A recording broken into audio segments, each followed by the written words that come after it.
una sa lahat. Sa pulsa CCTV ang binaril na lola sa isang tindahan sa Baliwag, Bulacan. 3 beses bumalik ang gunman hanggang sa tinamaan na at nasawi ang biktima. Ang buong detalye ng balitang yan, alamin maya-maya lamang. Magandang gabi, Pilipinas. Sa Frontline tonight. Senate President Chis Escudero nanumpa na bilang presiding officer ng impeachment trial ni VP Sara Duterte. Sako-sako ng mga hinihinalang shabu na natagpuan ng mga mangingisdang Pinoy sa West Philippine Sea, tumungtong na sa 6.8 billion pesos. Mga nasitang motorista sa ilalim ng NCAP sa unang 10 araw tumungtong na sa higit 8,000. Pero wala pa sa kalahati niyan ang totoong may paglabag. PNP Chief Nicolas Torre III nag-iwan ng pangako sa pagbisita niya sa tanggapan ng Commission on Human Rights. The CHR is our boss on the protection of human rights. Kilos protesta laban sa immigration raid sa Los Angeles sa Amerika, nauwi sa karahasan at barilan. Reporter, tinamaan pa ng rubber bullet. Sa Frontline Showbiz, ang homecoming ng Pinay Queen sa sina Miss Grand International 2024, CJ Opiaza at Miss World Asia 2025, Krishna Gravides. And another Pinoy pride, kilalanin ang 3 PhilAm na wagi sa prestihiyosong 2025 Tony Awards.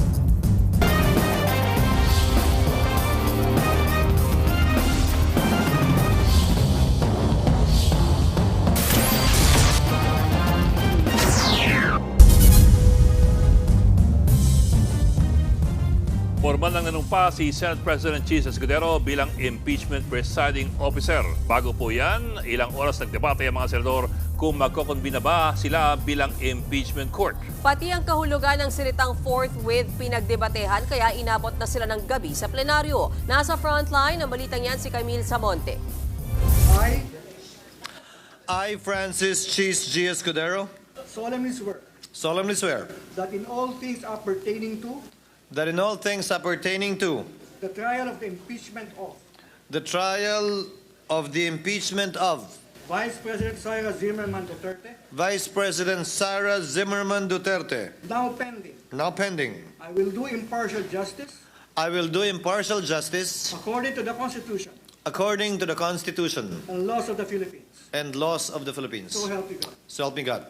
Sa hinahaba-haba ng diskusyon ngayong araw sa Senado, tuluyan nang nanumpa bilang impeachment presiding officer si Senate President Chis Escudero. At bukas naman, inaasahang manunumpa na rin ang lahat ng senador bilang senator judges. After the oath-taking of the senator judges, the court will be constituted but not convened yet, Mr. President. Thank you, Mr. President.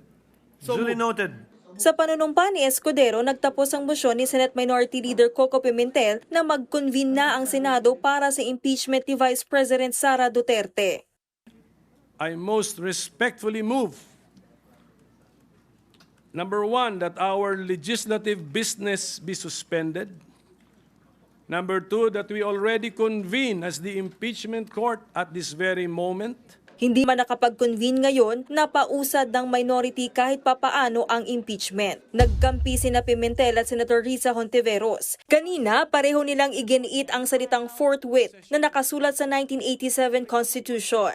Hindi po mahirap intindihin ang utos sa sino mang tapat ang intensyong sundin ito. Ang paglilitis ay dapat agarang simulan nang walang pag-iwas o iba pang pagpapaliban. According to the Merriam-Webster Online Dictionary, forthwith means without any delay or without interval of time. The Filipino translation for forthwith is agad, madali, bigla, dagli o kara-karaka. Si Senator Alan Peter Cayetano naman, kinwestiyon ang definisyon ng forthwith. I disagree na sa Tagalog agad-agad ang forthwith. Ang forthwith yung ibig sabihin nun sa Tagalog is yan na yung susunod, yan na yung gagawin mo. Oo, immediate yung agad-agad. Hindi ako expert sa linguistics pero medyo hindi agad ang Tagalog ng forthwith. Sina Senator Ronald Bato de la Rosa at Robin Hood Padilla sumuporta kay Senate President Chis Escudero. Hindi raw masasabing dine-delay ang impeachment. 1 month ago pa, pinagawan muna kami ng robe, Mr. President. Kasi excited na tayo na sumuot ng robe para to form the impeachment court. Hindi po ako abogado. Ako po ay madalas akusado. Ako po ay ex-convict. Kaya ako po ay sanay sa korte. Kailangan dumaan po tayo sa due process. Hindi po tayo pwedeng palundag-lundag. Sa gitna ng ilang oras ng debate, namagitan na Senator Raffy Tulfo at nagmungkahing idaan na lang yan sa botohan. Naalata ko kanina pa tayo back and forth, para nag-aaway na tayo dito. To solve the impasse siguro, we'll have to put it in a vote, whether to convene today or tomorrow. Somehow we have to convene come what may. Magbutuhan na lang tayo para matapos na. Nagkaroon din ng pagkakataong sumagot sa Senate President Escudero at ang sinisisi niya, Kamara. Yung immediately nga ng House, hindi yun ang interpretasyon. Tapos tayo ganyan. If the prosecutors themselves, the complainants themselves were not that interested and sat on these complaints for over 2 months, tayo bigla ngayon, mamadaliin nila habang nagpabanjing-banjing sila ng mahigit 2 buwan sa mababang kapulungan. Pero sa huli, nanumpa rin si Escudero bilang impeachment presiding officer. Pero mananatili pa rin sa June 11 ang pag-convene ng Senado bilang impeachment court. Nagbabalita mula sa Frontline, Camille Samonte, News 5. Hindi pabor ang mga kongresista at House prosecutor sa mungkahing tapusin ang impeachment trial ni Vice President Sara Duterte sa loob lang ng 19 na araw. Giit nila, pwede yang itawid sa susunod na kongreso. Nasa frontline ng balitang yan si Marian Enriquez.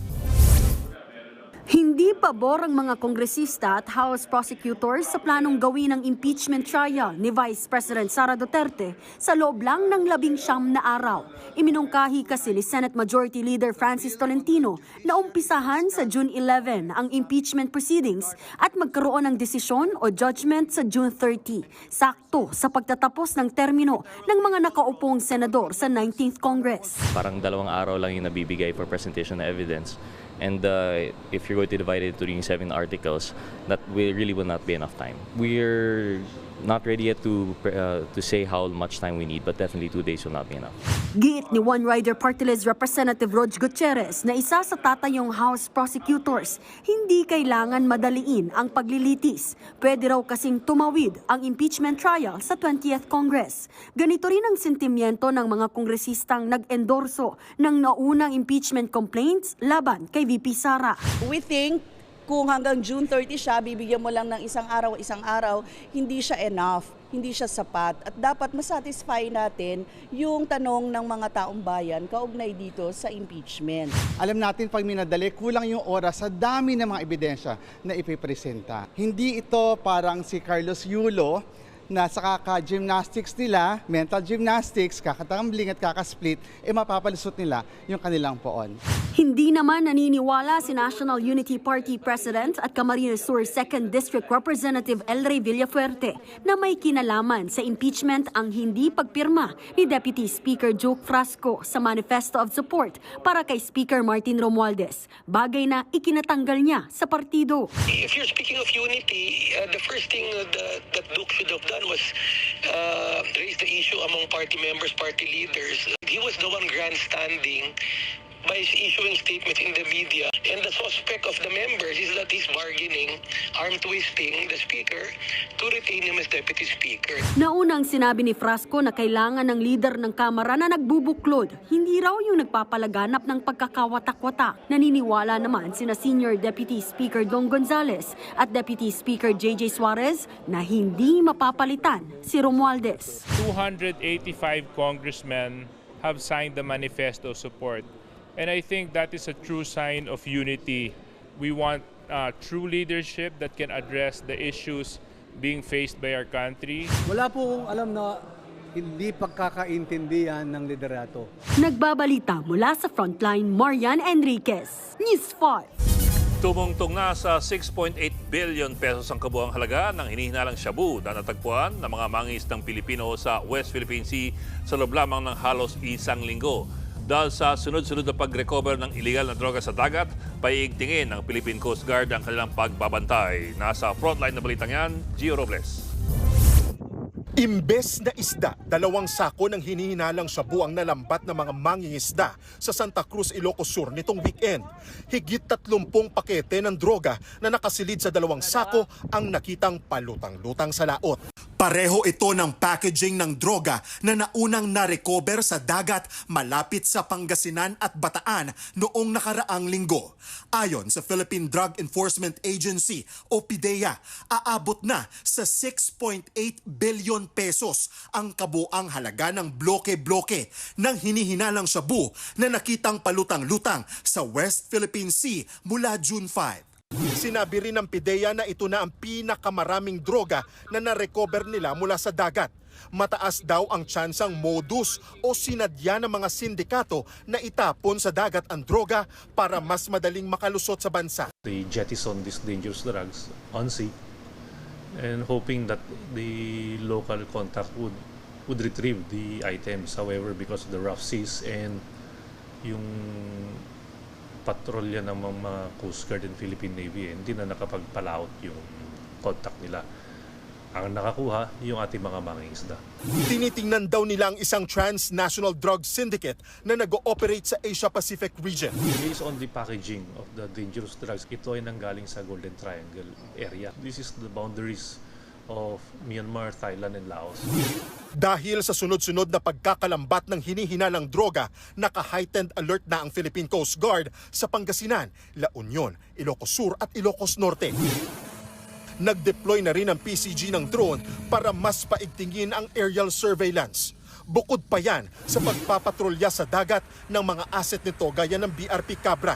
Ngayon lang tayo sir nag-heightened alert sa buong Region 1 na in relation sir sa ating mga allegedly floating shabu. Nananawagan naman ng PCG at PDEA sa mga mangingisda na isuko sa mga otoridad ang mga kahikahinalang sako na makikita nilang palutang-lutang sa dagat. Huwag silang mga sir na kung iniisip nila sir na madawit sila sir sa itong mga floating shabu natin. As long as sinurrender nila ito sa atin sir, sa ating mga otoridad sir, ay hindi sila magkakaroon sir ng any criminal liability. Ang nakumpiska namang mahigit 1 toneladang shabu sa laot ay pinasusunog na ni Pangulong Bongbong Marcos. Nagbabalita mula sa Frontline, Gio Robles, News 5. Nilinaw ng MMDA na halos kalahati lang mula sa higit 8,000 paninita ng NCAP ang totoong may paglabag sa batas trapiko. Ayon sa MMDA, dumadaan sa masusing verification ang mga nahuhuli. Nasa frontline ng balitang yan si Gerard de la Peña.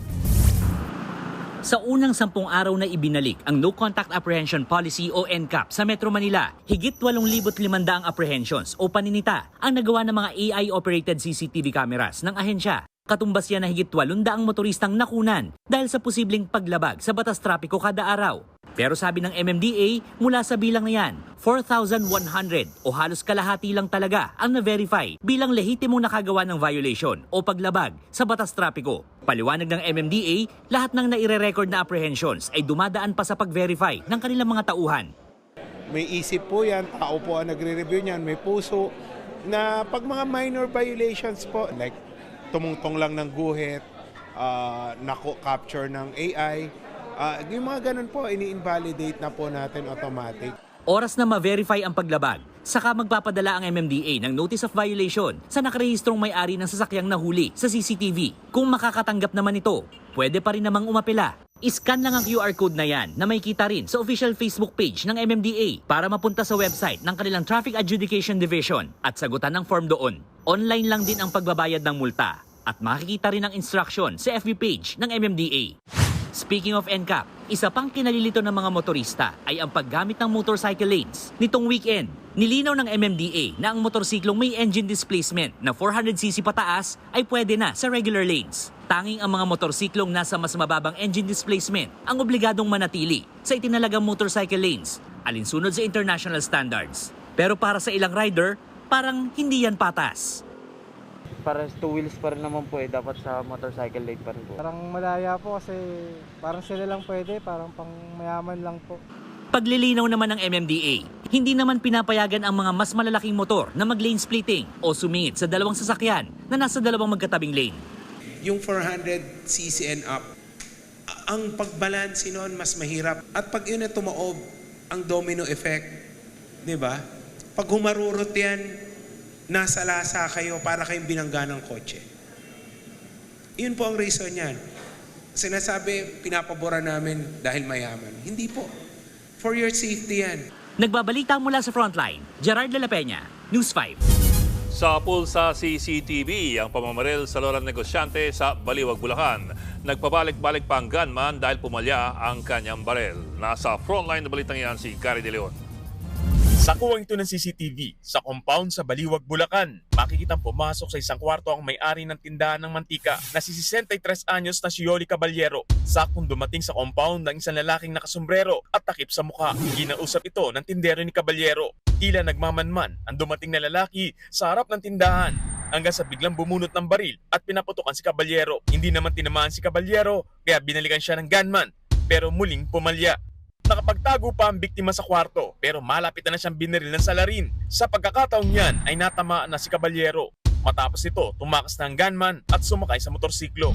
Namatay si Caballero sa tama ng bala sa gilid ng katawan. Kwento ng anak ni Caballero, may natatanggap na silang banta sa buhay ng biktima. Posibleng may koneksyon daw ang pagpatay sa isang naipanalong kaso ng kanyang ina. Meron lang po kasi kaming mga ilang kaso na matatapos na nga po yung iba. Noong mga nakaraang buwan po, meron po kaming banta. Lumapit po ako sa barangay, lumapit po ako sa pulis. Siguro po nawala na lang din sa loob niya na medyo delikado. May person of interest na ang Baliwag Police pero tumanggi muna sila magbigay ng detalye habang gumugulo ang investigasyon. Unfortunately, until now, baseless po tayo. Meron po silang haka-haka. Uncertain pa rin po tayo doon sa talagang motibo. Nananawagan ang pamilya ni Caballero sa mga karatig bayan ng Baliwag at sa may mga CCTV na tulungan silang makilala ang tumakas na gunman. Nagbabalita mula sa Frontline, Gary De Leon, News 5. Kabi-kabilang aksidente ang kinasangkutan ng motorsiklo ang nasa pool sa CCTV. Kabilang na ang salpukan ng kotse at motor sa Zamboanga City kung saan naputulan pa ng kamay ang isa sa mga biktima. Nasa Frontline ng balitang yan si Ian Suyu. Masdan ang kuha ng CCTV sa Zamboanga City. Makikitang kumabig sa kabilang linya ang motorsiklo nang biglang sinalpok ito ng humaharurot na kotse. Tumilapon ang rider at angkas niya. Ang kotse naman, bumangga pa sa bakod. Bigla-bigla rin itong nagliyab. Nakahandusay sa kalsada ang dalawang sakay ng motor.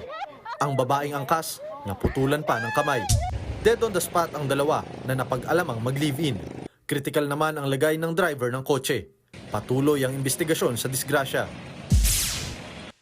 Sa CCTV footage naman nakuha sa Barangay Sakuya Sur sa Santa Ilocos Sur, sa pool ang pagsagasa ng motorsiklo sa 86 na taong gulang na babaeng tumatawid sa kalsada.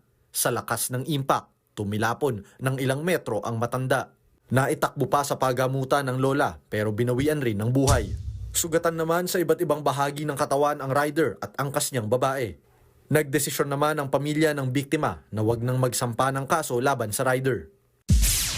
Sa bayan naman ng Bantay sa Ilocos Sur pa rin, nakunan sa CCTV ang pagdaan ng dalawang motorsiklo sa kahabaan ng Barangay 2. Maya-maya, napunta sa kabilang linya ang motorsiklong nasa unahan at nabangga ito ng nakasalubong na truck. Hindi naman napuruhan ng isa pang motor. Sugatan ng rider na patuloy pang inoobserbahan sa ospital. Napag-alamang wala siyang dalang lisensya at nagmamaneho pa ng lasing. Ligtas naman ang driver ng truck at nagdesisyon na makipag-areglo na lang sa pamilya ng rider. Nagbabalita mula sa Frontline, Ian Suyu, News 5.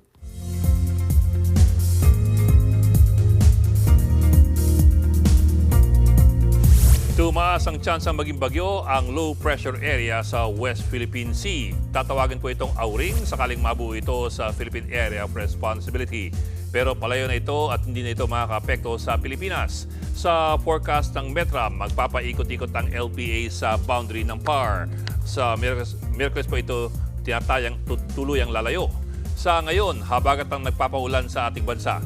Ayon sa Metra, umaga pa lang bukas ay uulan na sa Palawan, Mindoro, Zambales, Bataan at Camarines Sur. Maulan na rin sa hapon sa Calabarzon, Western Visayas, Negros Island at ilang lugar sa Mindanao. May chance ring umulan sa Metro Manila, kaya't ingat lamang po mga kapatid.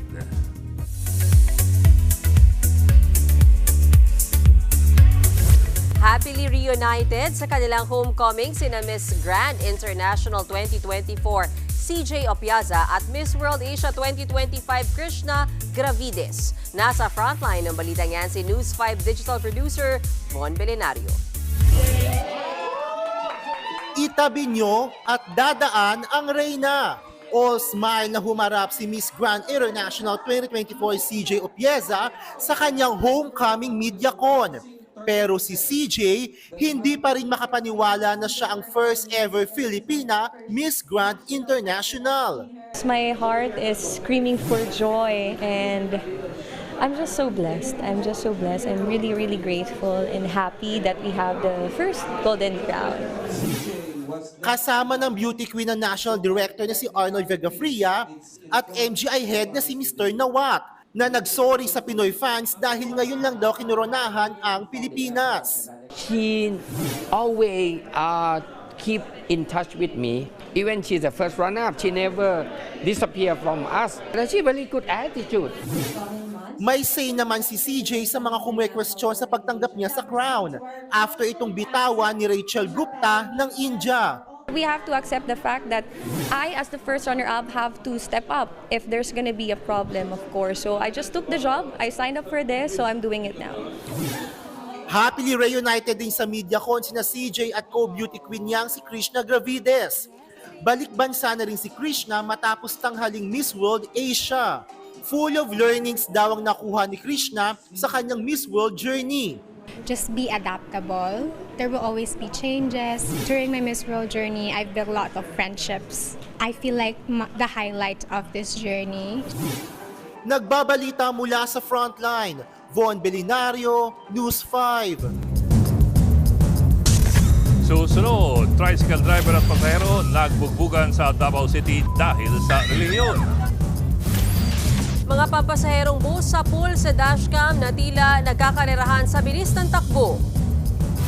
PNP Chief Nicolas Torre III giniit na boss ang Commission on Human Rights sa pagprotekta sa karapatang pantao. At K-pop girl group na Twice, balik Pinas para sa concert. Magbabalik pa ang Frontline tonight.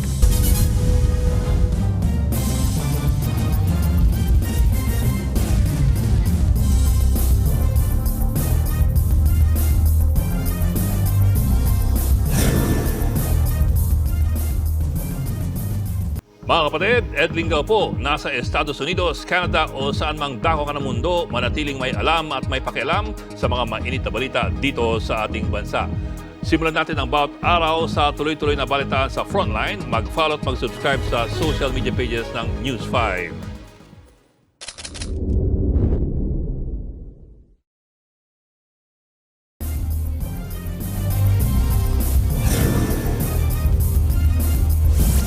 Yan ang viral dashcam video ng delikadong karerahan daw ng mga bus sa Nueva Vizcaya. Sa Facebook post ni Carlo Carbonel, nakalagay na sa Diadi Cordon Road nangyari ang karerahan. Sa tansya niya raw, nasa 140 km per hour ang takbo ng mga bus. Ayon pa sa uploader, ginawang racetrack ang kalsada. Kita kung paano nagpalipat-lipat ng lane ng mga bus. Sinusubukan pa namin kunin ang panig ng may-ari nitong bus company pero wala pa silang sagot. Nagsapakan ang tricycle driver at kanyang pasahero sa Davao City. Ang ugat ng kanilang away, pagkakaiba sa relihiyon. Nasa frontline ng balitang yan ang aming Mindanao correspondent na si Bril Montalvo. Nagkatensyon sa gitna ng National Highway ng Barangay Kalinang Poblasyon sa Davao City. Tinulak ng lalaking nakakapote ang isa pang lalaking nakaitim na t-shirt.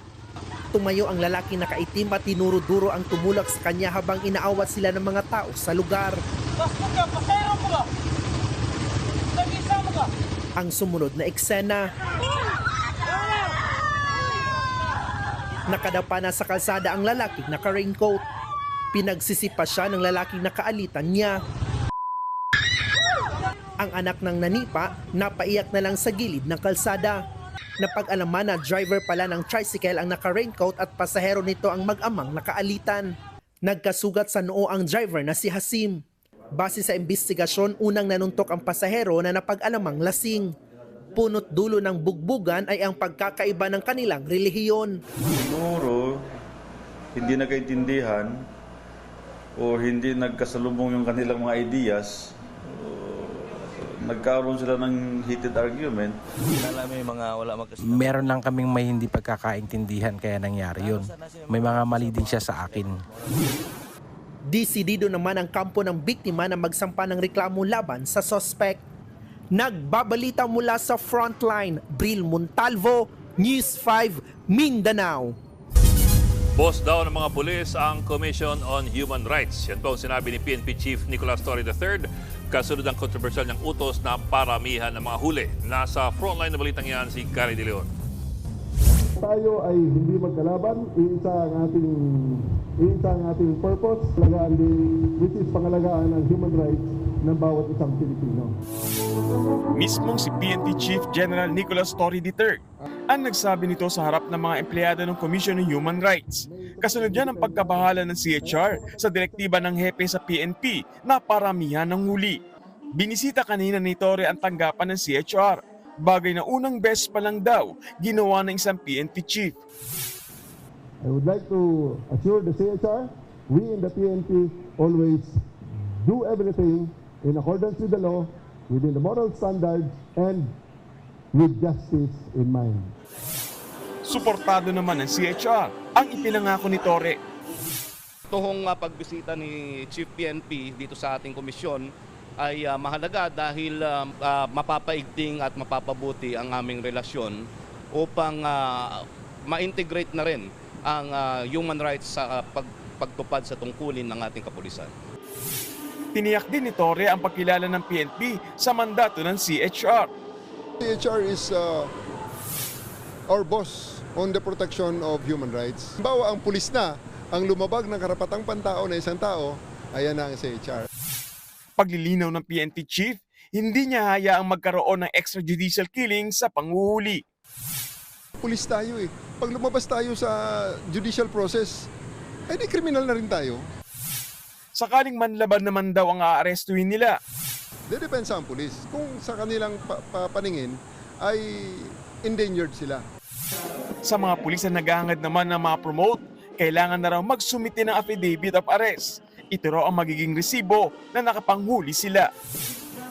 Sa ngayon, may pinaplansya ng kasunduan ng PNP at CHR sakaling magkaroon ng pulis na sangkot sa human rights cases. Nagbabalita mula sa Frontline, Gary De Leon, News 5.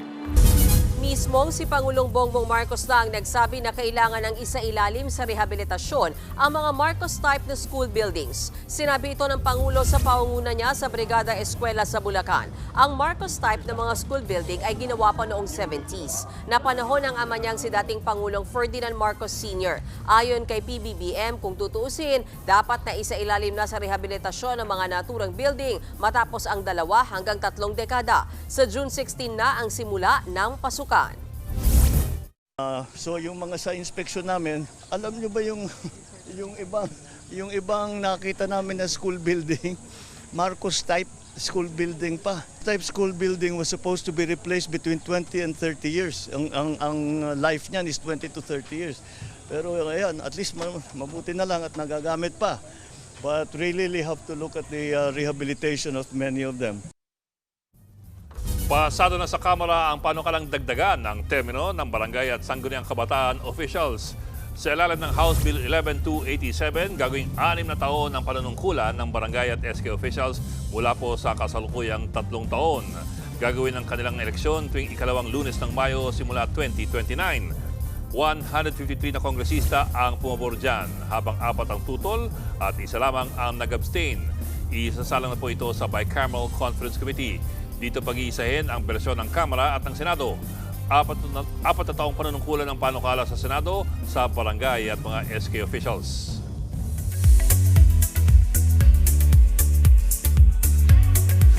Ini-isyong engaged na raw ang couple na sina James Reid at Isa Pressman.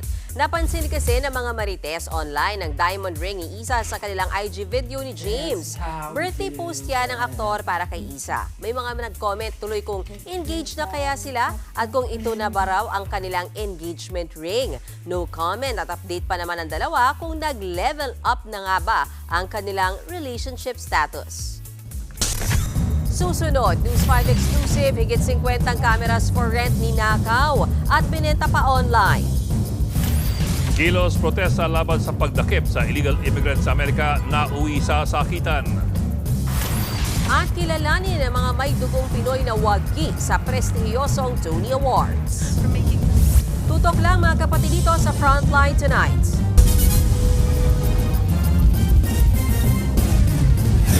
Mga kapatid, Mean Los Baños po. Nasa Europa o saan mang dako ka ng mundo, manatiling may alam at may pakialam sa mga maiinit na balita dito sa ating bansa. Simulan natin ang bawat araw sa tuloy-tuloy na balitaan sa Frontline.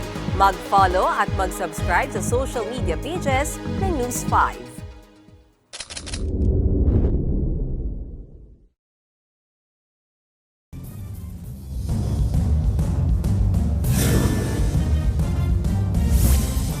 Hindi lang mga sasakyan ang ninanakaw ngayon sa renta-ngay modus kundi pati na rin mga kamera. Ang sistere rentahan pero nanakawin ang kamera saka ibebenta ng buy one, take one online. Nasa frontline ng balitang yan si Mon Galvez, exclusive.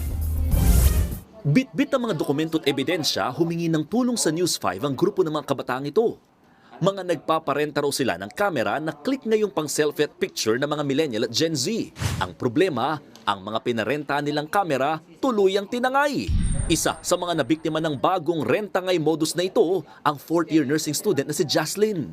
Yung una, medyo sketchy kasi wala po siyang profile picture. But then when I asked her to send the requirements such as two valid IDs, billing statement, and along with her relatives info, she was able to send it naman po. Kaya yung instinct ko na baka scammer to ganun, nawala po. Nagsimula lang daw magduda sina Jaslyn nang humingi ng extension ng kliyente niya. Pero nang makuha uli ang pinarkilang unit, and it turned out na yung kamerang binalik niya sa amin is from another camera rental shop. So, when I confronted her, she told us na yung camera namin nasa Baguio na, in which na binenta niya po dun sa lagi niyang pinagbebentahan. Bukod kay Jaslyn, nadali rin ng parehong modus si Abdul Wahid. Tinangay rin ang pinarentahan niyang kamera na nagkakahalaga ng 45,000 pesos. Ang masaklap, hindi lang pala silang dalawa ang nabiktima ng iisang kawatan. Sa loob lang ng halos 2 buwan, aabot na sa hanggang 50 ang nabiktima ng iisang sospek. Ang market value ng mga natangay na kamera nasa mahigit 2 milyong piso na. Nakausap ng News 5 ang itinuturong nasa likod ng renta-ngay modus. Umamin siya sa amin at ikinuwento pa nga ang modus niya. Nag-rent po ako sa isa, tapos binibenta ko nga po. Then mag-rent po ako sa isa, yun po yung ire-return ko, na pag-switch lang po. Madali raw niyang nabibenta ang mga nirentaang kamera dahil halos buy one take one na raw niya ito kung i-alok online. Kumbaga halos pamigay na po, like half the price ng SRP para po mga benta po agad. Nagsampa na ng reklamong estafa at theft ang mga biktima. Pero babala ng mga pulis, hindi lang daw yung nagbenta ng nirenta ang mga kamera ang posibleng managot, kundi pati na ang mga bibili nito. Kung yan ay nakaw, let's say, na-trace na ito pala, let's say cellphone or camera, na nakaw pala sa ibang lugar, tapos ibinenta sa'yo, binili mo, pwede ka pong makasuhan ng anti-fencing law. Nagbabalita mula sa Frontline, Mon Galvez, News 5. Patuloy naman ang pagsagip ng DSWD sa mga palaboy sa lansangan. Kanina, sinuyod nila ang mga nakatira sa ilalim ng Raksa Bago Bridge sa Tondo, Manila. 21 tao, kabilang ang isang sanggol, ang nakatira sa ilalim ng nasabing tulay. Ayon sa DSWD, delikado kung hahayaan lang sila rito, lalo na ngayong tagulan.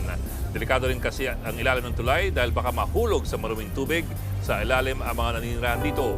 Dinala sa pag-abot processing center ng DSWD ang mga na-rescue at saka bibigyan ng tulong pangkabuhayan. Nalunod ang isang magsasaka matapos tangayin ng rumaragasang ilog sa Naga City, Cebu. Biyernes nang sinubukang itawid ng biktima ang kanyang kalabaw sa ilog nang biglang bumuhos ang malakas na ulan. Dahil dito umapaw ang tubig hanggang sa natangay ng agos ang magsasaka. Kinabukasan na nang makita ang bangkay niya sa ilog. Samantala, nalunod naman sa imbornal ang 11 taong gulang na babae sa Kabintulan, Maguindanao del Norte kahapon. Ayon sa ama ng biktima, nagpaalam ang bata na umalis pero hindi na nakabalik sa kanilang bahay. Kalauna, natagpuan ng bangkay ng bata na nakasabit sa lambat sa tapat ng imbornal.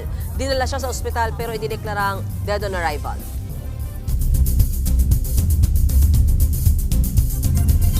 Nauwi sa tensyon at kaharasan ang kilos protesta laban sa paghuli sa mga illegal immigrants sa Los Angeles sa Amerika. Gumamit ng mga rubber bullets at pepper spray ang mga pulis laban sa mga relista. Kabilang pa sa natamaan ng rubber bullet ang isang journalist mula po sa Australia. May mga naarestong relista pero hindi pa rin sila nagpatinag. Dahil sa tumitinding gulo, pinadala na sa Los Angeles ang National Guard ng Amerika. Nagsimula mga kilos protesta sa raid ng mga otoridad para arestuin ng mga immigrants. Kabilang sa mga nahuli ang Pilipinong si Rolando Veneracion Enriquez. Ayon daw sa U.S. Homeland Security Department, illegal alien at sexual offender si Enriquez. Matatandang isa sa mga plataforma ni U.S. President Donald Trump ang pagdampot sa mga illegal immigrants sa Amerika.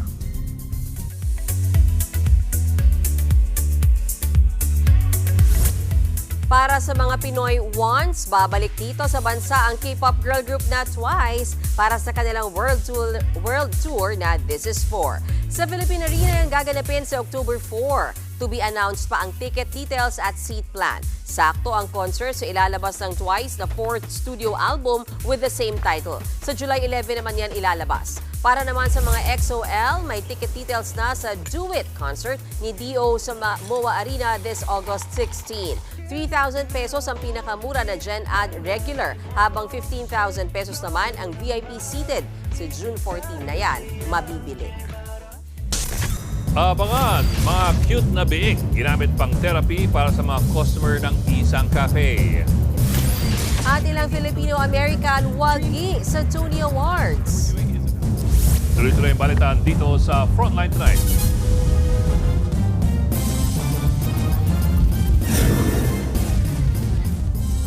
Mga kapatid, Ed Lingaw po, nasa Estados Unidos, Canada o saan mang dako ka ng mundo, manatiling may alam at may pakialam sa mga mainit na balita dito sa ating bansa.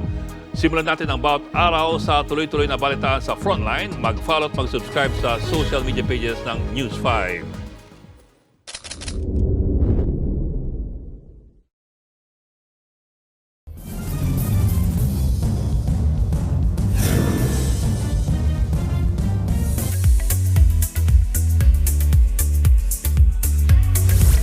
Tatlong Filipino-American ang wagi sa prestiyosong 2025 Tony Awards. Nanalong Best Leading Actress in a Musical and former Pussycat Dolls member na si Nicole Scherzinger. Dahil yan sa pagganap niya bilang si Norma Desmond sa Broadway adaptation ng 1950s film na Sunset Boulevard. Best Leading Actor naman si Darren Criss para sa performance niya sa South Korean robot musical na Maybe Happy Ending. 2 Tonys ang inuwi ng film actor dahil producer din siya ng Maybe Happy Ending na nanalo ng Best Musical. Nanalo rin ang isa pang Phil-Am na si Marco Paggia, itinanghal na Best Orchestration ng kanyang musical na Buena Vista Social Club.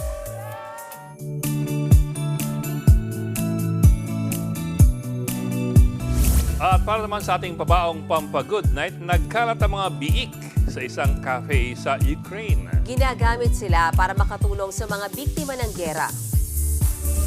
Sa kabila ng ingay ng gera, may nag-standout sa cafe sa Kiev. Dito, malayang nakakapaglaro ang mga biik na sina Peppa, Batman, Duo at iba pa. Pwede rin silang pakainin ng mga bisita. May passport din ng mga biik, kaya pwede silang bumiyahe sakaling lalong tumindi ang digmaan sa pagitan ng Ukraine at Russia. Ang piglet therapy ay patunay ng katatagan ng mga Ukrainian.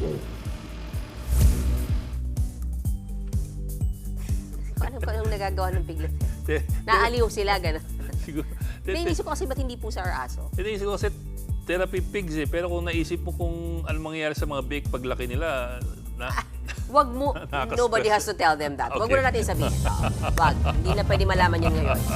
Kailangan magpasaya muna sila. Ikaw talaga. Ulam din yan.